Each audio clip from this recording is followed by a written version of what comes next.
میرا نام مہیش مہتا ہے. کعبہ شریف بھی لوگ مطلب اس کو چومتے ہیں, ٹچ کرتے ہیں.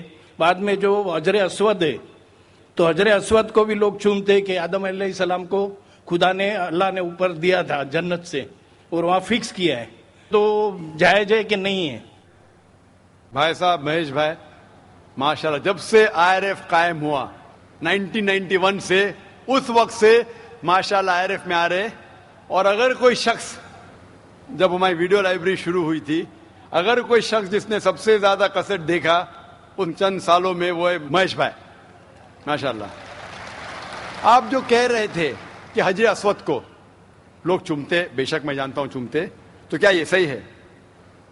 لوگ کو غلط فہمی ہے کہ مسلمان حجر اسود کی عبادت کرتا ہے. کوئی بھی مسلمان حجر اسود کی عبادت نہیں کرتا. لوگ کو یہ غلط فہمی ہے کہ لوگ کعبہ کی عبادت کرتے ہیں, کیونکہ ہم مکہ جاتے ہیں, عمرہ میں, حج میں طواف کرتے ہیں, نماز پڑھتے اس کے طرف پڑھتے ہیں. تو یہ کیوں؟ اس کی وجہ ہے کہ کعبہ, حجر اسود ہمارے لیے قبلہ ہے. قبلہ میں ڈائریکشن. اگر ہمیں آج نماز پڑھنا ہے تو کوئی کہے گا پورب کی طرف دیکھ کے پڑھو, کوئی کہے گا پشچم, کوئی کہے گا نارتھ, کوئی کہے گا ساؤتھ, کوئی ایسٹ, کوئی ویسٹ, کس طرف دیکھے. تو یکسانیت کے لیے ہم سارے لوگ کعبہ کی طرف منہ کر کے نماز پڑھتے ہیں, فار کانگریگیشن, فار یونٹی. تو اگر ہم نارتھ میں رہ رہے تو ہم ساؤتھ کی طرف دیکھ کے نماز پڑھتے, ساؤتھ میں تو نارتھ کی طرف, ایسٹ میں تو ویسٹ میں, ویسٹ میں تو ایسٹ میں. اور ہم جانتے ہیں کہ جب مسلم کارٹوگرافرز نے پہلی بار جب ورلڈ میپ ڈرا کیا تھا تو ساؤتھ پول اوپر تھا, نارتھ پول نیچے, اور کعبہ بیچ میں تھا. ویسٹرن کارٹوگرافرز آئے اور میپ کو الٹا کیا, north pole top, south pole down, north pole اوپر, ساؤتھ پول ڈاؤن. بٹ الحمدللہ پھر بھی کعبہ بیچ میں ہی ہے, سینٹر. تو کعبہ ہمارے لیے قبلہ ہے, ڈائریکشن. ہم جب جاتے عمرہ کے لیے, حج کے لیے, ہم کعبہ کے گول, حجر اسود کے گول, کعبہ کے گول ہم طواف کرتے ہیں. ہم طواف اس لیے نہیں کرتے کیونکہ ہم اس کی عبادت کرتے, ہم طواف اس لیے کرتے ہیں کیونکہ اللہ کا پیغام ہے, اللہ کا احکام ہے, ہمارے رسول کا احکام ہے. لیکن منطق سے میں سوچوں, لاجک سے سوچوں تو یہ سوچ سکتا ہوں کہ ہر سرکل کا ایک سینٹر ہے, ایک محور ہے, ایک سینٹر. کیونکہ ہم مانتے ہیں کہ اللہ ایک ہے, خدا ایک ہے, اسی لیے ہم کعبہ کے گول طواف کرتے ہیں, یہ دکھانے کے لیے کہ اللہ خدا ایک ہے. جیسے آپ نے فرمایا کہ مسلمان چومتے ہیں, بالکل صحیح فرماتے ہیں. میں تو میرے بیٹے کو بھی چومتا ہوں. کل آپ کہیں گے کہ بیٹے کی عبادت کرتا ہوں, اس کا جواب دوں گا میں. ایک حدیث ہے صحیح بخاری کی, والیوم نمبر 2, حضرت عمر رضی اللہ عنہ جو سیکنڈ خلیفہ تھے اسلام کے, وہ یہ حجر اسود کو دیکھ کے کہتے ہیں کہ یہ کالا پتھر نہ ہی میرے لیے کچھ اچھا کر سکتا ہے, نہ میرے لیے کچھ برا کام کر سکتا ہے, کیونکہ میرے آخری رسول محمد صلی اللہ علیہ وسلم سے چوما, اس سے میں چوم رہا ہوں. It can neither benefit me, it can neither cause me harm. نہ مجھے کوئی نقصان پہنچا سکتا ہے, نہ مجھے کوئی فائدہ پہنچا سکتا ہے, کیونکہ محمد صلی اللہ علیہ وسلم نے چوما, اس لیے میں چوم رہا ہوں. یہ الفاظ دوسرے خلیفہ حضرت عمر رضی اللہ عنہ کہ کافی ہے بتانے کے لیے کہ ہم مسلمان حجر اسود کی عبادت نہیں کرتے. اور محمد صلی اللہ علیہ وسلم کے وقت پہ کئی صحابہ کعبہ پہ چڑھ کے اذان دیتے تھے. اگر کوئی مسلمان کعبہ یا حجر اسود کی عبادت کرتا ہے, کوئی بھی بت پرست جو بت کی عبادت کرتا ہے اس پہ کبھی بھی نہیں چڑھے گا.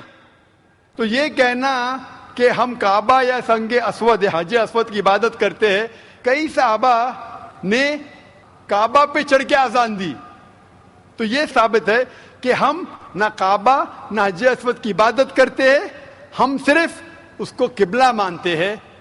اور کیونکہ اللہ کے رسول نے چوما اس لیے ہم چومتے ہیں, ہم اس کی عبادت نہیں کرتے. Hope the answer the question. خواتین کی طرف مائک نمبر 3 میں اگر کوئی غیر مسلم خاتون سوال کرنا چاہتی ہوں تو کر سکتی ہیں. My name is Vijay Lakshmi and I'm working with the shipping company as a fleet personal executive. And see, about 2 months before, I just felt like I should read Quran, I should know more about Islam. And so I just felt like, asked one of my friends who was there in the train, whom I didn't knew, okay, what's Quran? So she told me, okay, fine, this is what it is. I read about it and I really loved reading it. And then once upon, like I read all about Muhammad sallallahu alaihi wasallam and the sunnatis and all, the ways of life and everything. And I found it to be so beautiful. Like it taught me how to live, which the life I never led before. It was like so beautiful and I can't explain now too, like how I feel coming into Islam and knowing about Allah. And like today I have surrendered myself to the laws of Islam and Muhammad, but I can't. But the problem is that I can't tell my parents, nor my relatives, nor my brother, like what is Allah. I want to tell them, what is Allah? Like you just ask one thing. Like today I asked, I wanted to be over here and listen to your bayan. And I just thought, I could be there with you and to listen to your bayan. And see, today evening all alone, I'm over here to listen to you. The faith, the confidence, the faith in whatever asked, like, no, I want this. And I do get that. But that faith, that love, that affection, I had never seen in all these years in my life. But now I feel that it's like I can't explain in which world I have come into now. But the same way, I want to explain my parents what Islam is. But they're not ready to accept what it is. How am I supposed to make them explain? Who is Allah? What is Allah? Sister, that's a very good question.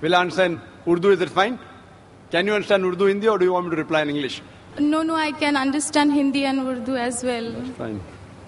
But you're like me. My English is more powerful than my Urdu, Hindi.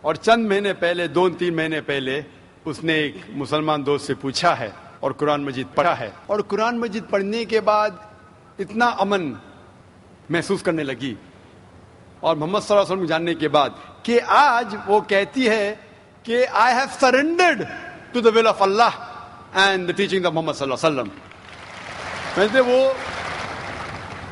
خوشی سے خود جو اللہ کے احکامات ہے اور محمد صلی اللہ علیہ وسلم کے پیغامات ہیں ان کے اوپر عمل کرنے کی خواہش ہے اور سرنڈر کر چکی ہے الحمدللہ, جو ایک سچا مسلمان کرتا ہے.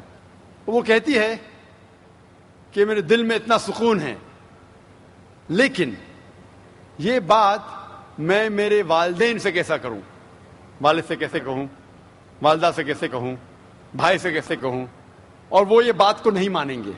کس طریقے سے میں انہیں اللہ سبحانہ و تعالیٰ کے بارے میں کہوں. بہن, آج تو میری تقریر تھی محمد صلی اللہ علیہ وسلم کا ذکر مختلف مذہبی کتابوں میں. تو جو آج آپ نے یہاں سنا وہ آج جا کے کہو اپنی والدہ سے, اپنے بھائی سے کہ میں نے تقریر سنی. ایک شخص جو اپنے آپ کو ذاکر کہتا ہے, وہ کہتا ہے کہ محمد صلی اللہ علیہ وسلم ہندو مذہب کی کتاب میں بھی ہے اور ہندو مذہبی کتاب کے حساب سے وہ آخری پیغمبر ہے. وہ محمد صلی اللہ علیہ وسلم لوگ جسے کہتے ہیں وہ صحیح انسان نہیں, کیونکہ میں جانتا ہوں کہ غیر مسلمانوں کو محمد صلی اللہ علیہ وسلم کے بارے میں غلط فہمی ہے. اور جو کچھ میں نے اس تقریر میں بیان کیا, جو بھی آپ یاد رکھ سکے وہ آپ اپنے والدین اور اپنے بھائی سے فرمائیں. جہاں تک کہ اللہ کا تعلق ہے کہ اللہ کے بارے میں کس طریقے سے میں میرے والدین کو کہوں, اگلے سنیچر جیسے میں نے کہا 22 تاریخ کو میری تقریر ہے خدا کا تصور مختلف مذہب میں, concept of God in various world religions. اور اس میں انشاءاللہ جس طریقے سے آج میں نے ثابت کیا محمد صلی اللہ علیہ وسلم آخری پیغمبر ہے مختلف مذہبی کتابوں سے, اس دن ایک ہفتے بعد انشاءاللہ میں یہ ثابت کروں گا کہ ہر مذہب میں ضروری ہے کہ ایک ہی ایشور ہے, ایک ہی خدا ہے, ایک ہی اللہ ہے اور اس ایشور کی کوئی پرتیما نہیں ہے، نہ کوئی بت ہے، اور صرف ہمیں اس کی عبادت کرنا چاہیے. تو یہ دونوں تقریر سننے کے بعد جو دونوں مین پلرز ہے، مین رکن ہیں، اسلام کے مین رکن ہے، جو کلمہ بھی ہے کہ مانو کہ ایک خدا ہے اور اس کے علاوہ کسی کی عبادت نہیں کرنا چاہیے، اور محمد صلی اللہ علیہ وسلم اس کے آخری پیغمبر اور بندے ہیں. یہ ضروری ہے ماننے کے لیے کوئی انسان کو مسلم بننے کے لیے. میرا یہ کہنا ہے کہ جب بھی آپ اپنے گھر والوں سے بات کرتے ہیں تو یکسانیت کی بات کرو، اختلافی بات مت کرو.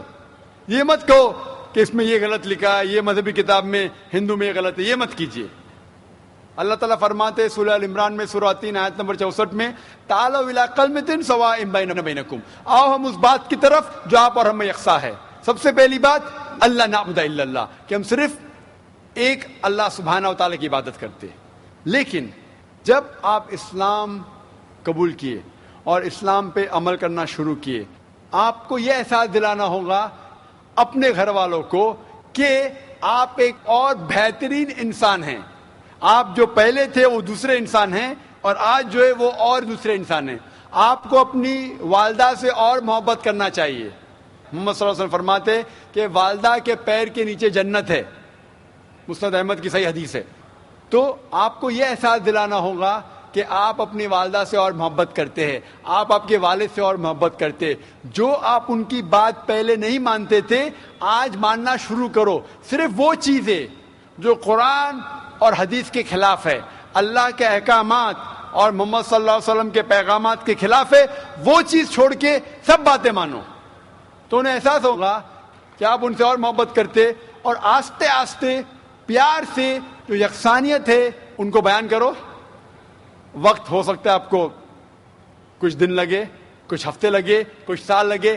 آپ کا کام ہے ذکر کرنا، جیسا میرا کام ہے ذکر کرنا. ہدایت دیتا اللہ سبحانہ و تعالیٰ، ہدایت تو اللہ دیتا ہے، ہم صرف ذکر کرتے. اسی طریقے سے آپ دعوت دیجئے آپ کے گھر والوں کو، اور بعد میں اللہ پہ چھوڑیے. Hope the answers the question.